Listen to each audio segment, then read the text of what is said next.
Selamat datang kembali di Laskar Film Channel, tempatnya alur cerita film. Kali ini, saya masih menceritakan sebuah film inspiratif, bertema mobil. Namun bukan balapan seperti biasa, tetapi tentang kisah seorang mekanik hebat, yang selalu memiliki ide untuk memecahkan masalahnya. Orang itu bernama Rakesh atau juga dipanggil Rocky, anak dari pemilik bengkel, yang saat ini juga membuka kursus menyetir. Tiba-tiba anak buahnya yang bernama Harsha melihat seorang wanita yang ingin belajar menyetir. How help can I do you? Wanita itu bernama Maya, yang saat ini bekerja di tempat asuransi. Rocky sendiri yang akan mengajarinya, tentu dengan perlahan. Melihat sebuah aksesoris aneh di mobilnya, Maya penasaran dan menanyakannya. Cerita ini akan sangat lama, karena berhubungan dengan silsilah keluarganya. Dahulu kala, kakeknya yang bernama Nagi merupakan sosok yang terkenal.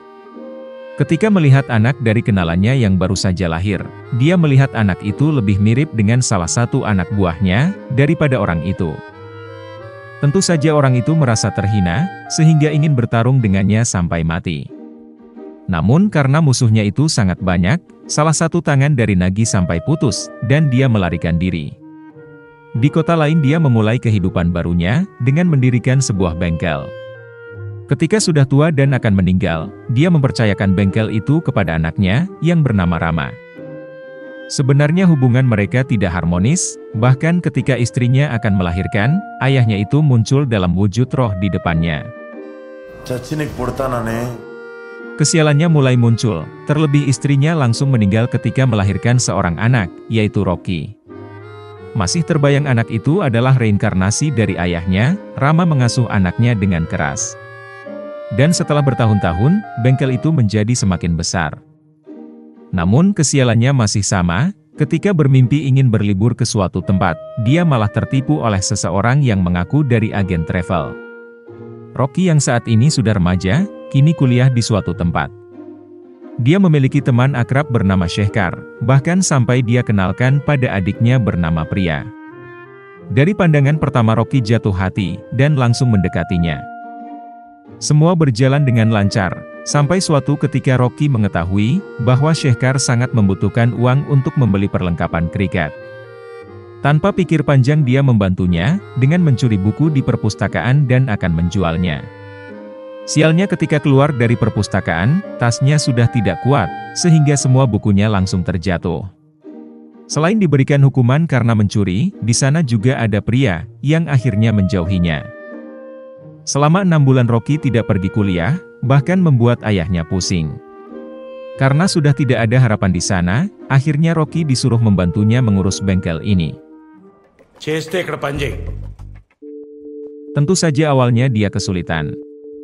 Tetapi lambat laun dia mulai mengerti, bahkan saat ini dia bisa memodif mobilnya sendiri, menjadi keren seperti saat ini. Selain itu dia juga membuat inovasi di bengkel itu, yaitu membuka jasa kursus menyetir, yang untungnya banyak orang tertarik untuk datang ke sana. Tidak mudah membuat ayahnya memujinya, bahkan setiap hari dia masih bersikap keras padanya. Satu-satunya hiburan dari ayahnya, adalah memimpikan bisa berlibur ke tempat favoritnya. Namun dia harus tetap di sini, apalagi saat ini dia berhadapan dengan orang, yang memaksa untuk membeli bengkelnya. Tentu ayahnya itu tidak ingin menjualnya, sama halnya dengan Rocky yang langsung mengusirnya. Tetapi masalah belum berakhir, terlebih bos dari orang itu mulai bergerak. Ketika Rocky sedang memperbaiki mobil kliennya, gerombolan itu kembali datang dengan menawarkan uang yang lebih banyak. Sudah tidak tahan dengan kelakuan mereka, akhirnya Rocky ingin memberinya pelajaran. Melawan orang yang lebih banyak, dia tidak takut. Bahkan dengan mudah Rocky menghajarnya, yang membuat mereka terkejut seketika. Merasa terlalu mudah, Rocky masih sempat membantu pelanggan sebelumnya, walaupun terus diserang oleh musuhnya. Pelanggan itu bahkan sudah pasrah, jika mobilnya menjadi semakin rusak akibat pertarungan ini.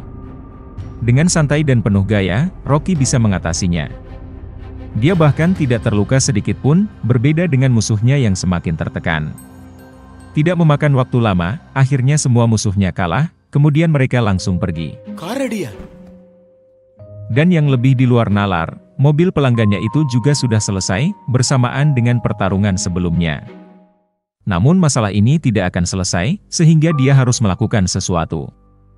Bos dari gerombolan itu bernama Tuan Ranki, seorang preman yang cukup besar di kota ini. Tanpa takut Rocky datang ke sana, dan menyuruhnya untuk berhenti mengganggu usaha milik ayahnya. Dia tidak terintimidasi oleh tatapan tajam Tuan Ranki. Keberaniannya ini dia warisi dari kakeknya, orang yang tidak takut dengan apapun. Seperti itulah cerita hidupnya, sehingga bengkelnya masih ada sampai saat ini. Namun Maya masih penasaran dengan kelanjutan kisah cintanya dengan pria. Ternyata setelah keluar dari kuliahnya, Rocky sudah tidak pernah bertemu dengannya. Setelah lulus, pria mencoba bekerja di sebuah perusahaan konstruksi. Agar mudah diterima, dia berbohong bisa menyetir mobil, sesuai dengan keinginan dari perusahaan itu. Sialnya dia langsung mendapatkan tugas untuk menyetir mobil bosnya itu ketika sudah mulai bekerja di sini. Tidak ada cara lain, pria harus belajar menyetir sebelum saat itu tiba. Melihat brosur kursus mobil, bergegas pria datang ke sana. Dan tanpa disangka, tempat itu adalah bengkel milik ayah Rocky, dan mereka saling bertemu. Awalnya pria ingin langsung pergi, karena masih marah dengan kejadiannya di masa lalu. Namun Rocky tidak membiarkannya, terlebih momen ini adalah kesempatan untuk memperbaiki hubungannya. Dia bahkan memberikannya diskon dan sekaligus akan mengantarnya ke tempat kerja, agar pria bersedia kursus menyetir di sini. Karena bisa menghemat banyak pengeluaran, akhirnya pria menyetujuinya. Semua berjalan lancar, setidaknya kini Rocky bisa kembali melihatnya. Walaupun pria masih tampak acuh, Rocky tidak menyerah, dan berusaha untuk tetap baik kepadanya. Mungkin inilah yang dinamakan cinta, karena dia akan melakukan apapun untuk wanita yang disayanginya. Sudah sering berkunjung ke rumah pria, akhirnya Rocky mengetahui sedikit kebenaran lewat cerita dari adiknya. Dahulu pria adalah sosok yang periang dan lembut, berbeda dari sekarang. Setelah ayahnya meninggal, semuanya menjadi berubah. Menyadari beban yang ditanggung keluarganya, harus ada sosok yang bisa memikulnya. Kakaknya yaitu Shekhar hanya bermalas-malasan, sehingga mau tidak mau, dialah yang akan bekerja untuk menghidupi keluarganya. Sialnya kalung emas miliknya hilang, namun dia sudah menduga siapa pelakunya. Ketika kakaknya pulang, dia langsung menginterogasinya. Karena sudah salah dan tidak tahu harus berbuat apa, akhirnya kakaknya itu pergi tanpa memberikan jawaban. Dan malam harinya tanpa ada yang menyangka, kakaknya mengurung diri di kamar, dan mengakhiri hidupnya. Semua langsung kaget melihat itu, dan pria menyalahkan dirinya atas semua yang terjadi. Sekarang Rocky memahami, kenapa pria menjadi orang yang serius dan sangat hemat dalam segala hal. Namun Rocky tidak akan mengungkapkan, jika dia sudah mengetahui masa lalunya. Yang terpenting pria masihlah sosok yang baik, bahkan mau memberikan uang pada pengemis. Sialnya dompetnya itu dijamret, dan mau tidak mau pria harus mengejarnya, dengan kemampuan menyetir yang pas-pasan. Rocky terus memberikannya instruksi, sambil memperhatikan arah dari penjamret itu. Namun karena menyenggol sebuah mobil, mereka akhirnya juga dikejar oleh pemiliknya. Tidak ingin terganggu dengan hal ini, mau tidak mau Rocky memberikannya uang damai, sehingga orang itu pergi. Ketika targetnya sudah di depan mata, lagi-lagi pria malah membuat kesalahan. Walaupun pintu mobilnya sudah terlepas, Rocky harus tetap bersabar. Dan tanpa disangka, jambret itu malah muncul di depannya, sehingga mereka berhasil menangkapnya. Uang di tas itu tidak seberapa, daripada kerusakan dari mobilnya. Tetapi Rocky akan mengurusnya sendiri, mengetahui bahwa pria sangat membutuhkan uang itu. Namun berkat bosnya di tempat kerja, pria akhirnya sadar, jika perbaikan mobil seperti itu sangatlah mahal. Karena memiliki harga diri yang tinggi, hari berikutnya dia mengganti semua uang itu. Tentu saja Rocky kecewa, karena bukan seperti ini yang dia inginkan. Sudah tidak bisa menahannya, akhirnya dia mengatakan semuanya. Dia menyuruh pria untuk berhenti menyalahkan dirinya, atas kematian kakaknya. Semua beban itu tidak harus dia tanggung, terlebih untuk kebaikannya sendiri. Terutama karena masih ada keluarga yang mengkhawatirkannya, dan juga dirinya yang dari dulu sudah mencintainya. Mendengar itu akhirnya pria tersadar, bahwa dia juga boleh menikmati hidupnya, terlepas dari apapun masa lalunya. Dan semua ini berkat Rocky, sehingga dia mulai membuka pintu hatinya kepadanya. Kini pria kembali menjadi dirinya yang dulu, dan merasa lebih bahagia. Rocky bahkan sampai membawanya, untuk dikenalkan pada ayahnya. Semua berjalan lancar, dan hubungannya bertahan sampai saat ini. Karena hidupnya semakin indah, Rocky yang melihat sebuah agen travel di jalan, langsung teringat dengan impian ayahnya untuk bisa berlibur. Dia langsung memberikannya sebuah tiket perjalanan, yang membuat ayahnya terkejut. Dia tidak percaya, anak yang selalu dia perlakukan keras kini memberikannya hadiah. Dia pun terharu, dan disinilah hal buruk terjadi. Nana? Ayahnya tiba-tiba meninggal, kemungkinan karena serangan jantung. Sudah kehilangan ayahnya, tiba-tiba masalah lain datang kepadanya. Lagi-lagi bengkel ini coba direbut oleh Tuan Ranki, yang kali ini sudah bersekongkol dengan pihak pemerintah untuk menyita tempat ini. Walaupun benar, Rocky pun tidak berdaya untuk melawan pemerintah yang memiliki kekuasaan.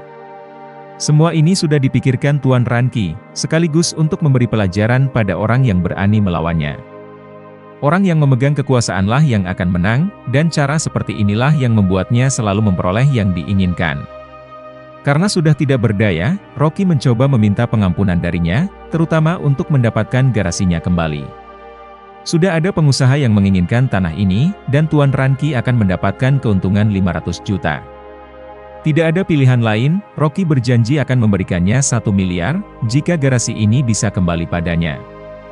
Mendengar itu Tuan Ranki memberikannya waktu 10 hari, sebelum garasi ini sudah berada di tangan orang lain. Rocky mengumpulkan semua yang bisa dia uangkan, sialnya pihak bank tidak bisa memberinya pinjaman. Mendengar itu Maya tidak menyangka dan langsung kasihan, karena cerita hidupnya berakhir menyedihkan. Saat ini waktu yang tersisa tinggal 2 hari, sebelum perjanjiannya. Tiba-tiba Rocky ditelepon anak buahnya, karena orang utusan dari Tuan Ranki sudah di garasinya. Dengan cepat dia pergi ke sana, yang langsung melihat bulldozer sudah bersiap meratakan garasinya. Tuan Ranki tahu, bahwa Rocky belum mendapatkan uang yang dibutuhkan, sehingga memberinya peringatan. Yang Rocky punya saat ini hanya 200 juta, dan dia berjanji untuk melunasinya di hari yang ditentukan. Di waktu yang sama, Maya yang sebagai pegawai asuransi menemukan sebuah berkas, dan kemudian mencoba menelpon Rocky. Namun saat ini Rocky sedang sibuk dengan urusannya, apalagi pagar dan pintu gerbangnya sudah dirobohkan oleh anak buah Tuan Ranki. Sudah kehilangan harapan, Rocky akhirnya mendengar handphonenya berbunyi. Maya langsung mengatakan padanya, ternyata ayahnya memiliki polis asuransi di tempatnya, sebesar 4 miliar. Ini adalah sebuah titik terang, sehingga dia langsung memberitahukan Tuan Ranki untuk percaya padanya. Mendengar itu, tentu Tuan Ranki langsung berubah pikiran. Dia memberikannya waktu 10 hari, untuk mencairkan uang asuransi itu, dan memberikan bagiannya. Masalah ini akhirnya selesai, tetapi tanpa disangka, masalah baru muncul kembali. Ternyata, terdapat kesalahan nama pada hak waris di polis asuransi itu. Nama Rocky yang seharusnya ditulis Rakesh, di perjanjian itu malah ditulis Rajesh. Kesalahan nama seperti ini sangat sulit untuk diperbaiki, karena prosedur dan waktu yang dibutuhkan akan sangat lama. Namun Maya akan membantunya, kemudian mengenalkan pada atasannya. Orang itu bernama Vivek, yang dulu juga pernah menghadapi kasus serupa. Tindakan merevisi nama secara langsung seperti ini, merupakan tindakan ilegal dan bisa berurusan dengan polisi. Mereka harus merahasiakannya, dan Rocky dimintai uang senilai 40 juta untuk mengurus semuanya. Karena inilah jalan satu-satunya, Rocky pun setuju. Walaupun sudah tidak memiliki uang simpanan, dia harus mencarinya bagaimanapun caranya. Pria yang mendengar kabar itu, langsung meminjamkan tabungannya, karena selama ini Rocky sudah baik kepadanya. Malamnya Rocky langsung menemui Maya dan Vivek, kemudian menyerahkan uang 40 juta yang dibutuhkan. Mereka akan memprosesnya malam ini juga, dan mengabarinya esok harinya. Sesuai yang dijanjikan, esoknya Maya datang ke sana dan memberikan berkas yang sudah diperbaiki. Semua berjalan lancar, tetapi tanpa mereka ketahui, sebuah masalah besar mendatanginya. Tiba-tiba Maya ditelepon seseorang dan menyuruh mereka ke suatu tempat. Di sana sudah ada Vivek yang babak belur, bersama seseorang bernama Chanti. Orang itu adalah polisi yang menyadari tindakan ilegal dari mereka bertiga. Walaupun Maya menjelaskan semuanya, orang itu tidak mendengarkan, karena tindakan seperti itu tetaplah salah di mata hukum. Awalnya mereka sudah pasrah jika akan dipenjara. Namun melihat gelagatnya Maya sadar, apa yang sebenarnya orang itu inginkan. ఎంత కావాలి? Ternyata Chanti ingin meminta 20% dari nilai asuransi itu, jika ingin kejahatannya ini tetap aman. Dalam 7 hari uang itu harus mereka berikan, tentu sebelum asuransinya bisa dicairkan. Awalnya Rocky sudah menyerah. Tetapi Maya tiba-tiba meminjamkan separuh uang yang diminta, sehingga tidak ada pilihan lain, Rocky harus mencari sisanya. Dalam 7 hari dia harus mendapatkan uang 400 juta, bagaimanapun caranya. Kalian semua yang menonton pasti tidak menyadari, saat ini sebenarnya Rocky sedang ditipu oleh ketiga orang itu. Mereka adalah sebuah komplotan yang sudah berpengalaman melakukan penipuan seperti ini. Semuanya sudah mereka rencanakan cukup lama, dan langkah pertama adalah memilih targetnya. Selanjutnya mereka memata-matai garasi itu, untuk mempelajari rutinitas dan masalah yang sedang dihadapi. Tentu saja saat bengkelnya ingin dikuasai Tuan Ranki, mereka juga sudah mengamatinya. Dan orang yang sedang membutuhkan uang, merupakan sasaran yang paling mudah untuk mereka. అక్కడి నుంచి స్టార్ట్ చేద్దాం. Selanjutnya Maya menyamar, dan berpura-pura ingin mendaftar kursus menyetir. Di sana dia mencoba untuk mendekatkan diri, dan membuat Rocky menceritakan masalah yang ada di bengkelnya. Dan di waktu yang tepat ketika Tuan Ranki ingin merobohkan bengkelnya, saatnya Maya memberikan dokumen palsu, yang tentu akan langsung dipercayainya. Bahkan pertemuannya dengan Vivek sampai dengan saat ini, merupakan bagian dari rencananya. Sekarang mereka hanya tinggal menunggu, sambil menghabiskan uang 40 juta yang sebelumnya mereka dapatkan. Dan biarlah korbannya itu terus memikirkan, bagaimana mencari uang yang dibutuhkan. Rocky sudah pergi ke berbagai tempat, tetapi tidak mendapatkan jalan keluarnya.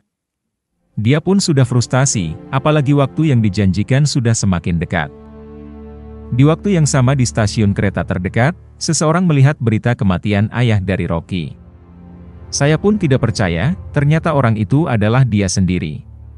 Setelah dari liburannya itu dia langsung ke bengkel, dan meminta penjelasan dari anaknya. Tentu Rocky tidak menduga, ayahnya akan pulang secepat ini. నాన్న నువ్వు అనుకుంటున్నట్టు కాదు నాన్న. Ternyata berita kematian itu dia rekayasa sedemikian rupa, untuk suatu tujuan. Semua ini berhubungan dengan pria, mengenai masalah yang sedang dihadapinya. Ketika sering bersama, akhirnya pria menceritakan keganjilan yang dia temukan, kenapa kakaknya mengakhiri hidupnya. Lewat teman dekatnya dia diberitahu, sebenarnya kakaknya juga memikirkan beban keluarganya. Tiba-tiba dia ditelepon oleh Maya yang mengaku dari asuransi, dan mengatakan bahwa ayahnya terdaftar di polis asuransi miliknya. Tentu saja dia merasa senang, karena uang itu bisa digunakan untuk menghidupi keluarganya. Tetapi ketika bertemu, nama yang ada pada polis itu berbeda dengan namanya. Namun semua itu bisa diatasi, asalkan dia memberikan uang 40 juta untuk mengurusnya. Shehkar yang sudah percaya, mau tidak mau mengambil tabungan keluarganya, karena bisa dia ganti jika asuransinya sudah cair. Sudah membayangkan semua itu, tiba-tiba polisi mengetahui aksi mereka, yang mengatakan bahwa mengganti nama di surat perjanjian adalah tindakan ilegal. Polisi itu meminta uang tutup mulut yang cukup besar, padahal Shehkar sendiri sudah tidak memiliki uang. Karena ini adalah jalan satu-satunya, terpaksa dia mencuri perhiasan milik adiknya yaitu pria, dan diberikan kepada polisi itu sebagai pengganti uang yang diminta. Selanjutnya Shehkar hanya bisa menunggu kabar dari pihak asuransi, yang ternyata tidak kunjung datang. Dia semakin bingung, bahkan teleponnya juga tidak pernah diangkat. Ditambah adiknya sudah mengetahui perhiasannya hilang, membuat Shehkar merasa bersalah. Suatu malam dia berhasil menghubungi Maya sebagai pihak asuransi, dan meminta kejelasan. Di sanalah dia baru sadar, jika selama ini dia sudah menjadi korban penipuan. Sudah kehilangan ayah, kehilangan uang, dan bahkan kehilangan kepercayaan keluarganya, akhirnya Shehkar mengakhiri hidupnya. Setelah mendengar penjelasan itu, pria langsung menuju ke kantor polisi untuk melaporkan penipuan yang terjadi. Namun sampai sekarang belum ada kabar, bahkan pria mulai putus asa. Mendengar itu Rocky ikut terpukul, terlebih Shehkar adalah teman dekatnya dahulu ketika kuliah bersama. Nasib malang itu tidak layak dia terima, apalagi saat ini keluarganya juga ikut menderita. Rocky menuju ke kantor polisi untuk menanyakan kasus ini lebih lanjut.